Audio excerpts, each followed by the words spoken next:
네, 윤석열 대통령이 해외 순방을 마무리한 지 일주일이 흘렀지만 정치권에서는 여전히 공방이 거셉니다. 야당은 박진 외교부 장관의 해임안을 통과시켰고 윤 대통령은 이를 거부하면서 정면 돌파하겠다는 의지를 나타냈고 또 국민의힘은 김진표 의장 사퇴 권고안으로 맞불을 놨습니다.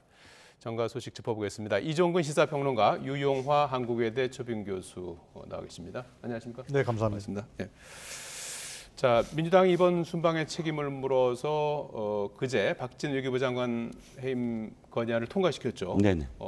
그리고 바로 다음 날 아침에 윤석열 대통령이 거부 의사를 이제 밝혔고 네. 아침에 도어 스태핑해서 이제 의사를 밝혔고 아직 사인하거나 그런 건 아니죠? 네, 그렇습니다. 거부권을 행사하거나 그렇지는 않았고요. 또 예. 윤 대통령도 일단은 여론의 추이도 볼 것 같아요. 예. 어쨌든 여론이 어떻게 흘러가는가.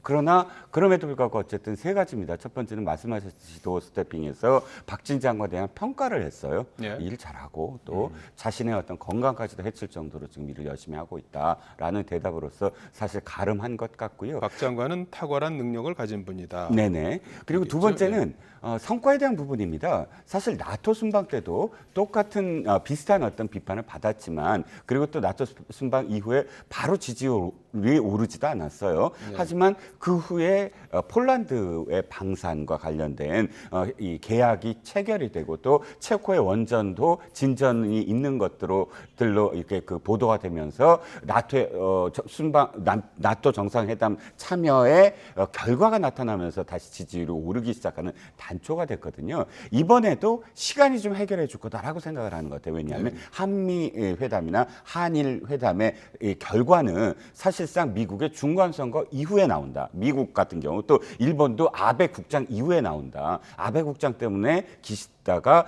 직접적으로 이렇게 액션을 취할 수 없는 어떤 부분들이 있었다는 거예요. 그래서 이 두 가지가 시간이 지나면 어느 정도 또 다시 기시다가 좀 입장을 변화하거나 또는 미국도 지금 두 가지, 그러니까 이 법을 일부 개정을 하거나 아니면 행정명령으로서 한국에 몇 가지 예외 조항을 두거나 이런 모든 것들은 시간이 흐르면 어느 정도 그거 봐라 그 전에 그러니까 뉴욕에서 어느 정도의 어떤 그런 이 회담이 성과가 이렇게 나오는 게 아니냐라고 할 수가 있다. 그래서 그런 한 두세 가지의 어떤 측면을 봤을 때 지금 이걸 덥석 해임 건의안을 거부권 바로 한다거나 혹은 직접 받아들인다거나 할 이유가 없다라고 윤 대통령은 생각을 하는 것 같습니다. 예, 시간을 좀 끌 가능성이 크다. 네네.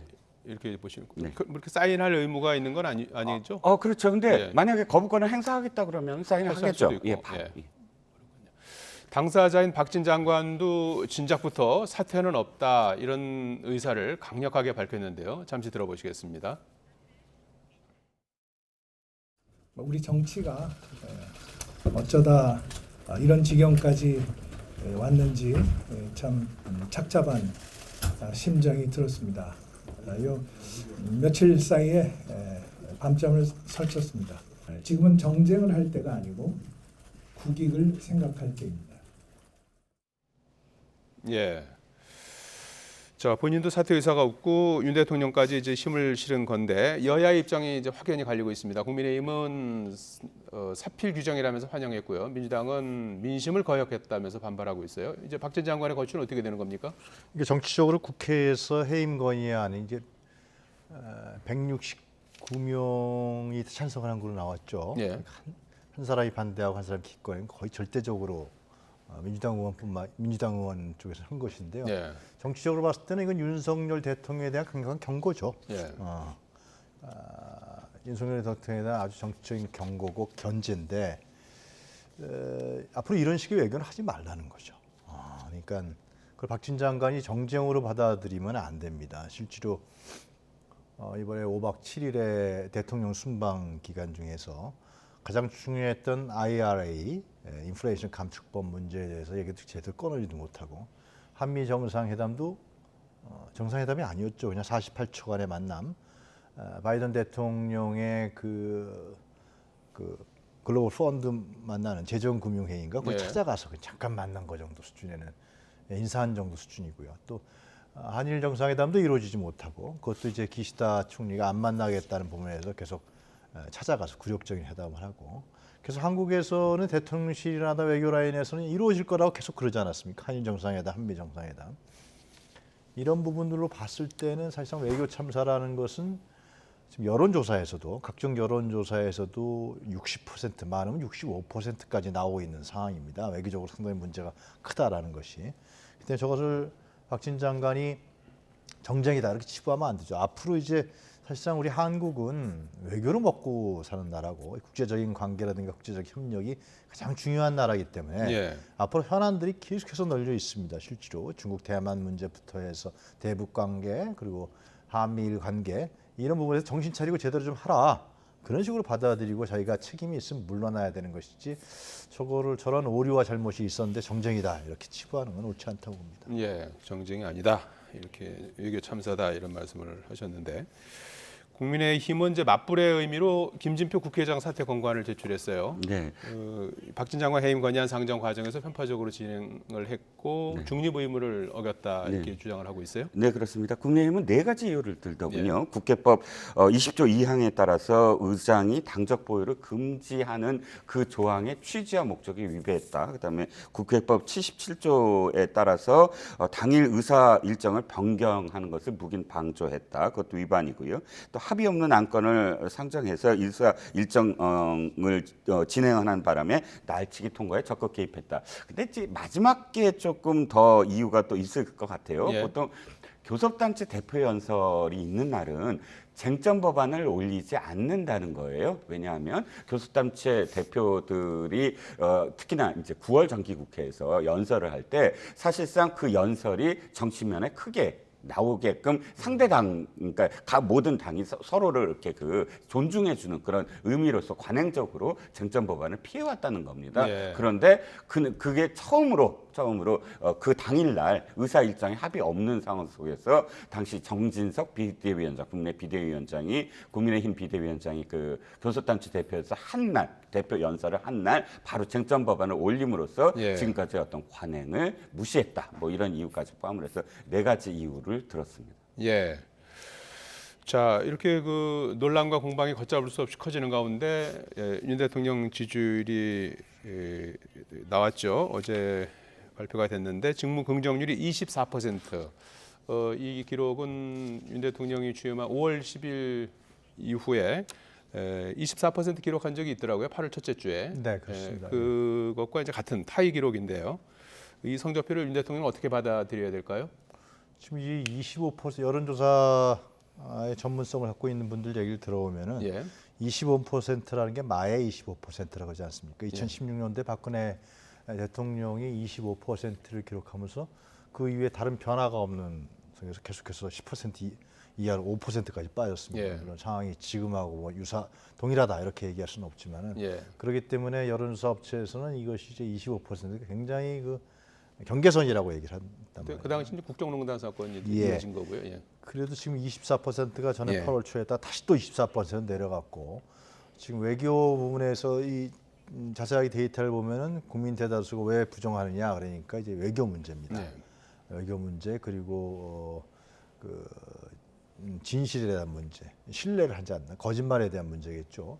그렇기 때문에 제 생각에는 이 지금 이제 꼬여 있잖아요, 굉장히. 지금 예. 이 문제를 대통령이 사과하고 솔직하게 사과하고 내가 유감 표명하고 내가 실수한 것 같다 이렇게 넘어갔으면은 끝날 수도 있는 문제, 뭐 하루나 이틀 정도 이렇게 끝날 수도 있는 문제였는데 이것을 계속해서 사과하지 않고 자기 발언에 대해서 잘 기억이 나지 않는다 이렇게 얘기를 하고 그래서 그 책임을 또 이제 MBC한테 사실 보도를 한 MBC에게 다 모든 언론사가 다 보도했는데 예. MBC에게 책임을 물면서 이게 좀 꼬여버렸어요 완전히.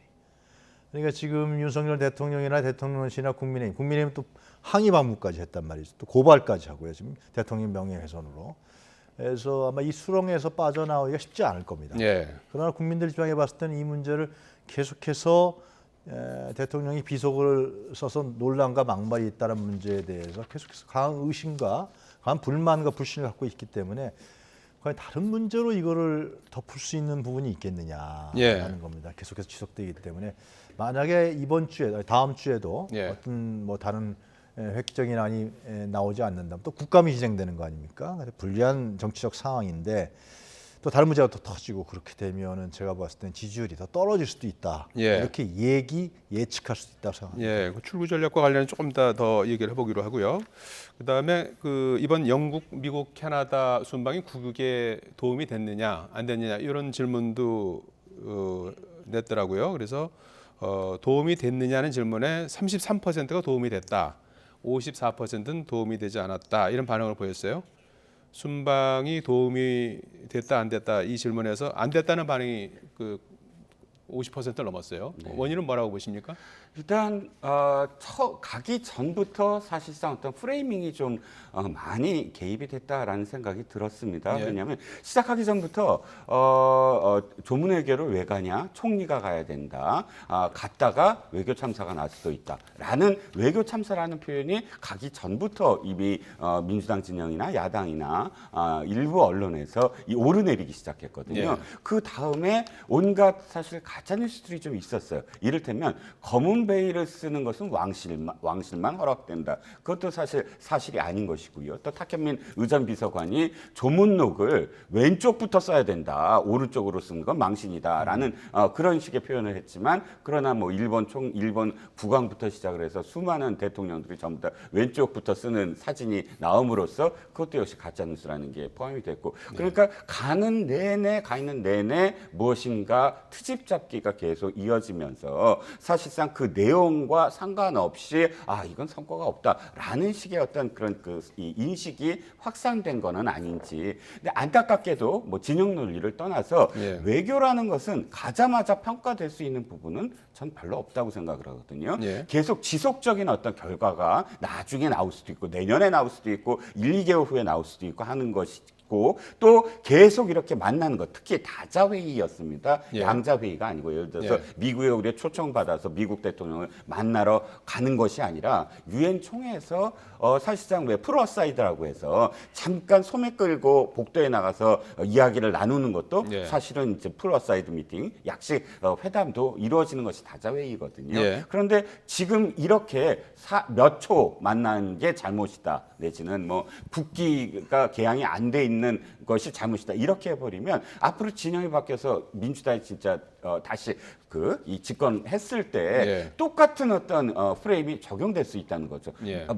몇 초 만나는 거 갖고 왜 그것을 참사라고 하느냐, 아니다, 뭐 이런 걸 아마도 민주당이 아마 항변을 해야 될 순간이 올 겁니다. 예, 한 예. 말씀만 더 드리면 예. 48조가 문제라면 2021년에 문재인 대통령이 유엔 총회에 가요. 그런데 그때 기사가 어떻게 제목이 나오냐면 바이든 대통령 정상회담 불발, 이렇게 나와요. 예. 바이든 대통령이 그때 호주 총리만 만났고 그 문재인 대통령을 만나주지 않았거든요. 예. 3박 5일 만에 그냥 돌아옵니다. 그러면 그건 외교 참사가 아닌가요? 그거에 비해서 48조는 그래도 만나는기는 한 거 아닙니까? 그러니까 이게 예, 안 예. 만났다거나 몇 초 만났다거나 이걸 갖고 사실상 외교의 어떤 성과를 직접적으로 묻는 것, 이거는 나중에 민주당의 부메랑이 될지도 모르는 부분입니다. 예, 예. 제가 보기엔 틀린 예. 말 아니라고 해요. 예. 아닌 말씀이라고 생각해요. 근데 이제 조문외교라는 것은 우리가 외교 용어입니다. 그래서 이 국가 간의 이미지에 대한 문제인데, 실제로 우리나라 장례 관행과 영국의 장례 관행은 다르지 않습니까? 그러니까 참배죠, 거기는. 참배인데 참배할 시간이 충분히 있었다는 게 나중에 결과로 다 밝혀졌단 말이에요. 예.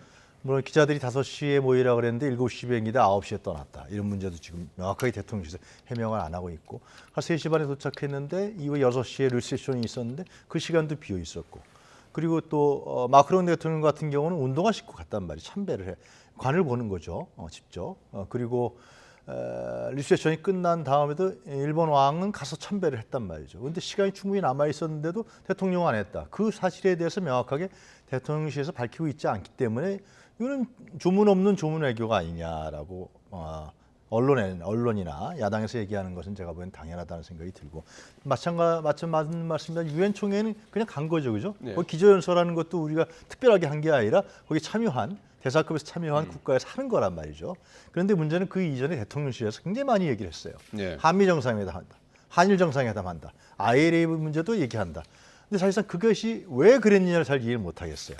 전혀 잡혀 있지도 않은데, 내용도 없는데, 양국 간의 협의도 안 돼 있는, 특히 한일 간은 뭐 한국에서는 한다, 대통령실에서. 근데 일본에서는 그런 사실 없다, 계속 이랬단 말이죠.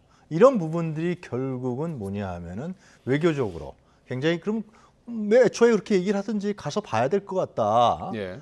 이런 부분들은 결국 제가 봤을 때는 국내 정치의 어려움들, 지지율의 하락을 외국 문제로 풀려고 하는, 왜냐하면 대통령들이 되게 외국 순방 나오면 지지율이 올라가거든요. 아마 그런 효과를 노렸던 건데 전혀 준비도 안 돼 있고 내용도 없고 협의도 안 된 상태에서 대통령실에서 계속 한다 그랬단 말이에요. 한미 정상회담.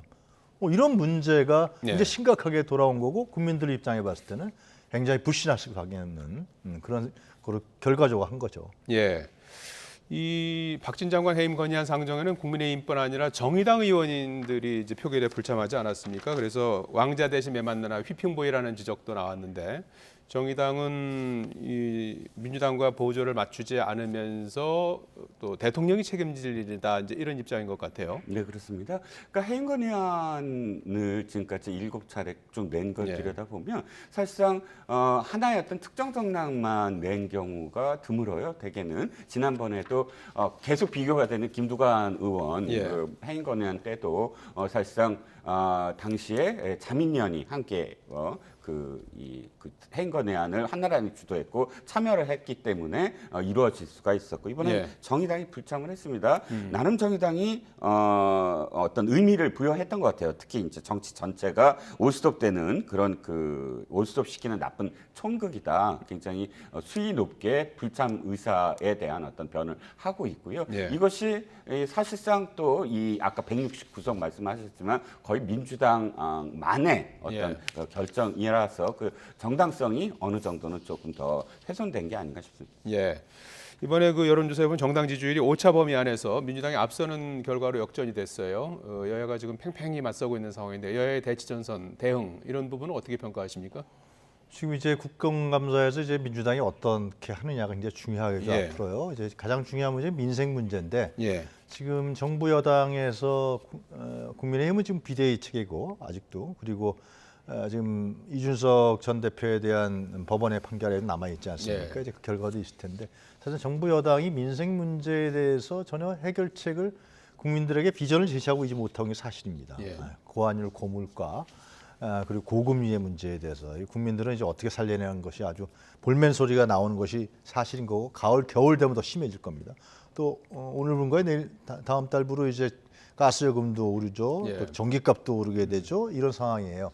그러니까 민주당이 물론 정치적 공세라든가 예. 여러 가지 문제에 대해서 외교 문제 어떤 문제에 대해서도 국감에서 따져야겠지만 민생 문제에 대해서 민주당이 얼마큼 따지느냐. 그리고 그 문제에 대해서 어떻게 해결책을 내세우고 지금 민주당에서 22개 법안, 민생 예. 22개 법안을 이번 정기국회에서 통과시키겠다 그러지 않습니까? 예.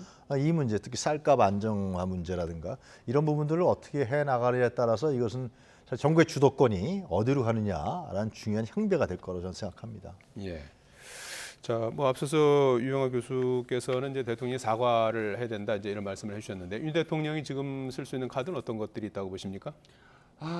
일단 새로운 카드를 내밀 수는 없을 것 같아요. 어떤 예. 특정한 카드가 아니라 MBC와의 어떤 그런 그 오보와 관련된 이 소송을 계속 진행을 하면서 전체적으로 국정감사가 열리는 것이 사실상 또 그 윤 대통령의 어떤 판단에 예. 이런 어떤 판단에 근거가 되지 않았을까? 왜냐하면 어차피 국감이라는 건 야당의 판입니다. 야당이 만약에 이 문제만 집중을 한다고 한다면 아까 교수님께서 지적하셨지만 사실 정부의 많은 첫 번째 지금 국감이기 때문에 예. 많은 부분에서 야당이 얼만큼 국정에 대해서 평가를 내리고 또 진단을 하는가의 어떤 문제인데 이 문제만 매달릴 수는 없는 문제거든요. 예. 그러니까 이 어느 정도 이 이슈는 사실 다른 이슈로 전환이 될 수 있는 그런 상황이다. 국감은 아시다시피 매일같이 쏟아져 나오는 새로운 어떤 그런 정보들이 있습니다. 그러면 국감 한 20일 지난 다음에는 아까도 말씀을 드렸지만 중간선거가 다가오고 뭐 여러 가지 어떤 상황들이 급변하는 어떤 상황들이 맞이하거든요. 그러니까 국민들이 계속 외교 참사의 눈길을 계속 머물 것인가? 그건 사실상 아닐 수도 있다라고 판단하는 거죠. 예. 자, 이런 가운데 민주당 김두관 의원이 2003년에 한나라당이 당시 행자부 장관이었던 자신의 해임 건의안을 통과시킨 것을 언급했습니다. 박진 장관은 당시 한나라당 대변인이었는데요. 19년 전의 발언 잠깐 들어보시겠습니다. 이미 국회에서 해임 의결된 행자부 장관에게 국정감사를 받게 하는 것은 국감을 파행으로 몰고 가서 국정을 포기하겠다는 무책임한 발상입니다. 예. 당시 한나라당 김두관 행자부 장관에 대해서 그 한국 그 대학 총학생연합이 미군 기지 불법 침투 사건이 있었는데 그 책임을 묻기 위해서 해임 건의안을 단독으로 이제 처리를 했고 그 해임을 요구했던 당시에 박진 장관은 이제 당시 대변인이었어요. 그래서 이제 돌고 돌아서 지금의 사퇴 거부는 내로남불이다 이런 지적이 나오는 것 같아요. 그러니까 저것이 이제 정쟁이다, 예. 아니면 여야 간의 갈등과 대립이다 이렇게 볼 수도 있겠습니다만은 국회에서 해임 건의안이 통과된 거에 대해서는 무겁게 받아들였고요, 여태까지 예. 모든 정부가요. 그리고 거기에 대한 정치적 부담이 상당히 있다는 것을 인정할 수밖에 없었던 상황입니다. 이번에도 마찬가지죠. 이번에도 지금 국민의힘이라든가 윤석열 대통령이라든가 지금 외교부 장관도 그것을 마치 정쟁으로서 이렇게 얘기하는데 그건 굉장히 잘못된 판단입니다. 지금 그럼 국회를 존중하지 않는 것이고 여야 간의 협치라든가 대화 협력을 하지 않겠다라고 스스로 선언하는 거거든요. 그래서 역대 대통령들이 상당히 그건 무겁게 받아들였어요. 김두관 장관도 나중에 사퇴하지 않았습니까? 그래서 이런 문제를 봤을 때는 만약에 이 문제를 무겁게 받아들이고 예를 들면 여야 간의 어떤 얘기를 좀 할 수 있는 통로로 삼는다 그러면은 좀 얘기가 달라질 수 있겠지만 예. 저것이 대통령이 거부권을 행사하게 되고 또 국민의힘에서는 계속해서 이 대치 전선을 가파르게 하면서 마치 야당에서 거는 거다 이렇게 얘기하면은 자기 자신들의 외교적 실패라든가 이 참사 문제 이런 부분에서 인정하지 않는 게 되는 것이죠. 근데 왜 저는 이게 왜 박진 장관의 해임 건의안이 중요하다고 생각하냐 하면은 물론 이제 윤석열 대통령에 대한 경고, 강력한 경고이기도 합니다만은 지금 외교안보 국방 문제가 상당히 심각합니다. 30일 날이죠. 그러니까 오늘이죠. 그 한미일 군사 해갖고 일본의 해상 자위대까지 포함된 예. 그 동해안에서 독도 150km 데서 이 대잠수함 훈련을 했습니다. 예. 일본 자위대가 참여를 했어요. 이 문제는요. 예. 이거 5년 만에 이루어진 것인데 이것은 굉장히 중요한 문제죠. 왜냐하면 만약에 한반도에 문제가 생길 경우에는 일본 자위대가 같이 들어올 수도 있는 거 아니야. 이러한 우리가 추측성 우려를 할 수밖에 없는 상황이거든요. 이 문제에 대해서 정부는 확실하게 얘기도 안 하고 이거 국회의 민주당의 안규백 의원이 이제 밝혀내고 한 것이란 말이죠. 그래서 이 한미일 군사동맹이 가시화되는 것 같고요. 오늘도 국군의 날 행사에서 대통령은 북한에 대해서 핵 문제를 다시 얘기했습니다. 예. 그리고 집번에 CNN 인터뷰에서 중국이 대만과 이제 분쟁이 생길 경우는 예. 북한이 도발할 수 있다라는 문제까지 주한미군에 관련된 문제이기 때문에 굉장히 외교안보군과 외교안보 문제가 굉장히 심각한 상황이기 때문에 예. 우려되는 상황이다. 예. 상당히 전쟁 위협성이 가중되고 있는 상황이다. 어떻게 보면 2017년도 같이요. 그래서 그런 문제를 봤을 때는 지금 정부에서 국회 해임 건의안에 대해서 무겁게 받아들여서 예. 이것이 국민의 의견이라는 것을 알고서 억제하고 제어해야 되는 그런 상황이 아니냐 그런 판단합니다. 예. 지금 그 여기에 대해서 민주당 이재명 대표도 윤 대통령의 사과를 촉구하면서 공격에 가세했는데요. 잠깐 들어보시겠습니다. 국민도 귀가 있고 국민도 판단할 지성을 가지고 있습니다. 거짓말하고 겁박한다고 해서 생각이 바뀌거나 또는 들었던 사실이 없어지지 않습니다. 지금 들어도 바이든 맞지 않습니까? 네. 네. 욕했지 않습니까? 네. 맞습니다. 적절하지 않은 말 했지 않습니까? 잘못했다고 해야지요. 자, 이재명 대표가 그동안에 정치적 논쟁을 상당히 자제해 왔었는데 입장이 좀 바뀐 걸까요? 일단 이재명 대표의 지금까지 전략적인 어떤 포지션이 좀 있었어요. 네. 뭐냐면 자신의 어떤 사법 리스크가 이제 그 굉장히 오픈되고 불거져 나오자 자신은 민생 문제를 주력을 하면서 민생에 대한 언급을 계속 해오면서 당이 도리어 이제 강경한 어떤 입장을 취하는 투트랙 전략을 계속 해왔거든요. 예. 그런데 지금 지금 이 해임 건의하는 건 야당이 할 수 있는 참 굉장히 엄중하고도 무거운 지금 이 정치적인 행보입니다. 그런데 당 대표가 민생 얘기를 하고 거기에 아무것도 포함이 안 되면 예. 그건 또 사실상 당 대표로서의 어떤 입장을 표명하지 않은 게 되잖아요. 그러면 적어도 이 정도의 어떤 표명은 당 대표로서 해야 되는 게 아니냐 정도입니다. 그러니까 네. 이재명 대표의 지금까지 그 워딩의 어떤 수준을 봤을 때 상당히 저강도라고 여겨지긴 하지만 또 한 가지는 사실 자신이 이 싸움에 쉽게 못 뛰어드는 이유가 예. 아마도 욕설이라는 자신이 그 대선 경선 과정 속에서 계속 붙어왔던 네거티브에 하나의 어떤 포함된 이 자신을 공격해왔던 그 프레임에 자유롭지 못하다라는 인식이 좀 있었던 것 같아요. 그래서 지금도 거짓말이라든지 욕설이라든지 이런 부분에서 조금 좀 세게 발언을 하지 않고 좀 거리를 두면서 천천히 이렇게 어감을 하는 것도 혹시나 그것 때문에 다시 공격을 받는 성일종 정책위장이 지금 화면에 나오고 있습니다만은 이제 형수 욕설을 또 꺼내 들었어요. 그렇죠. 그러니까 이건 똑같죠. 지난번에 왜 그 스토커 살인 사건과 관련해서 네. 기자들이 집요하게 한 말씀만 해달라고 했을 때 계속 회피한 것도 그 부분도 거리를 둔 것도 자신이 이제 조카의 스토커 살인 사건의 변호를 맡았던 것이 다시 상기되는 것을 저했기 때문이라고 생각이 하는데 이 부분도 어쨌든 처음부터 뛰어들지 않고 좀 거리를 뒀던 부분도 네. 이렇게 성일종 원내대표라든지 혹은 정책위 의장이라든지 혹은 일부 또 이 국민의힘에서 이런 식의 어떤 비판이 나올 것을 좀 우려했던 게 아닌가 싶기도 하고. 성일종 의장의 네. 발언은 저건 물타기죠, 전형적인. 갑자기 전에 것까지 끌어내서 지금 대통령이 비서거 논란에 좀 휩싸여 있고 네. 그 문제를 이재명 당대표만 얘기한 게 아니라 예. 여권의 여러 인사들이 정치를 오래 하신 분들이 사과하면 되는 문제들 자꾸만 이렇게 하느냐라는 얘기는 수차례 얘기하지 않았습니까? 예. 그런데 저도 왜 그런지 모르겠어요. 자기 자신이 한 발언에 대해서 기억이 없다 그러는데 그리고 이제 진상조사를 하라 그런단 말이죠. 자기 자신의 발언 문제 아닙니까? 이 대통령의 워딩이라는 것은 중요합니다. 이것은 일반 개인이 하는 워딩이 아니라 예. 국가적인 차원의 문제로 들어가기 때문에 그 엄중함을 인식한다 그러면 다시 또 말씀드립니다만 홍준표 지사라든가 유승민 전 의원도 얘기했지만 사과하면 끝날 문제인데 저 문제를 인정하지 않고 저거를 또 사실 보도로 한 언론 그중에서 특히 꼭 집어서 MBC를 상대로 해서 지금 또 고발까지 하고 그 기자라든가 사장 보도국장에 대해서 또 책임을 묻겠다고 얘기를 합니다. 예. 그래서 이런 부분들이 저는 자꾸만 이게 엮어 들어가는 거예요. 이거 빨리 끊어내야 되는 게 정치적으로 봤을 때는 그런 얘기 정치적으로 끊어내야 된다고 여권에 상당히 몇 명 인사들이 얘기했는데도 불구하고 계속해서 이 문제를 끌고 나간다라는 건 정말 이재명 당대표에 대한 얘기가 아니라 이재명 예. 당대표도 처음에 신중하게 얘기했던 걸로 제가 기억해요. 근데 여론이 워낙 안 좋으니까 여론조사에서 나오잖아요. 실제로 60% 50% 이상 나오기 때문에 하여튼 이 문제는 제가 보기엔 여권에서 너무 수렁으로 빠져 있는 것 같아요.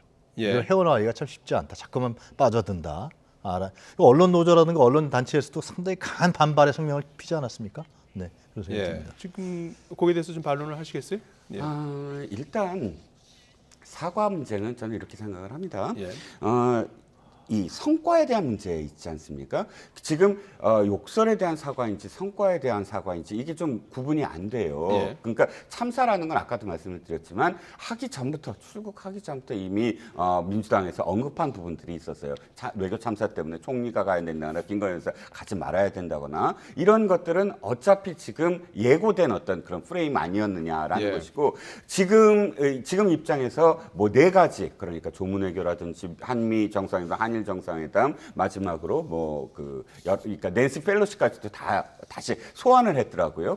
이 박진 외교장관의 해임 건의안에서 이러면 처음부터 끝까지 모든 것들이 다 잘못됐다라고 이야기하는 것인데 지금 순간에서부터의 어떤 사과라는 건 어떤 의미냐면은 그래 이 모든 것들을 다 잘못했다라고 인정을 하는 어떤 상황이 돼버립니다. 예. 그러면 보나마나 앞으로 이렇게 될 거예요. 모든 어떤 외교에서 또 가서 뭐 외교 참사 벌일 거지. 그럼 또 총리가 가. 왜 당신이 가? 이런 식의 어떤 흔들기, 아예 정권을 흔들기의 일환으로 지금 비춰지기 때문에 당장 사과를 한다는 것 자체가 지금의 정국을 뭐 덮을 수 있는 그런 상황은 아니다. 사과를 했다고 해서 그러면 모든 민주당이 완전히 전향을 해서 이 이슈를 얘기하지 않을 건가라고 대묻고 싶은 거죠. 예. 다음 주부터 이제 국감이 시작되는데 예. 어떻게 될까요? 이제 뭐 국감에서도 계속 이 문제가 거론이 될까요? 어떻게 될 것 같습니까? 이제 거론이 될 수밖에 없겠죠. 외교 통일위도 있고 국방위도 있고 이 문제 특히 또 지금 뭡니까 저 영빈관 신축 예산 문제 예. 그리고 지금 청와대 용산으로 옮겼는데 용산 관제에서 지금 계속해서 돈이 더 들어가고 예. 있고 지금 뭐 지금 여러 군데에서 그 문제가 나타나기 때문에 국민의 세금을 어떻게 쓰느냐라는 문제이기 때문에 이거 1조 원 이상이 들어가는 거 아니냐 이런 부분들이 나오기 때문에 김건희 여사에 대한 문제뿐만 아니라 윤석열 대통령 용산 관저 문제 이런 부분들이 정치적 이슈가 될 거라고 생각하는데요. 근데 예. 아까 제가 말씀드렸습니다만 지금 더 중요한 것은 민생에 관련된 문제이기 글쎄요. 때문에 민주당의 국회의원들이 지금 국민의 민생과 관련된 문제에 대해서 국감에서 진짜 예. 확실하게 명확하게 예. 분명하게 따져서 이 현 정부에 대한 견제와 비판을 예. 분명히 해나가야 되지 않겠냐 생각합니다. 예. 국감 전망 끝으로 한단 좀 해주시죠. 일단 국감이 저도 그렇게 생각을 해요. 국감 민생 국감이 돼야 된다. 그리고 지금 고통을 받고 알겠습니다. 있는 그런 어떤 서민들의 삶을 예. 누가 더 이 민생 법안으로 예. 입법화시킬 수 있느냐에 경쟁을 해야 된다는 생각입니다. 예, 예, 알겠습니다. 자, 윤석열 대통령 해외 순방 이후 계속되는 정치권의 공방이 가팔라지고 있습니다. 다음 주부터 시작되는 국감마저 정쟁으로 흐르는 건 아닌지 우려되는 상황인데요. 여야가 한 발씩 물러서서 민생을 돌보는 쪽으로 출구를 찾기를 기대해 봅니다. 이종근 시사평론가, 유용아 한국외대 초빙 교수와 전국 상황 짚어봤습니다. 고맙습니다.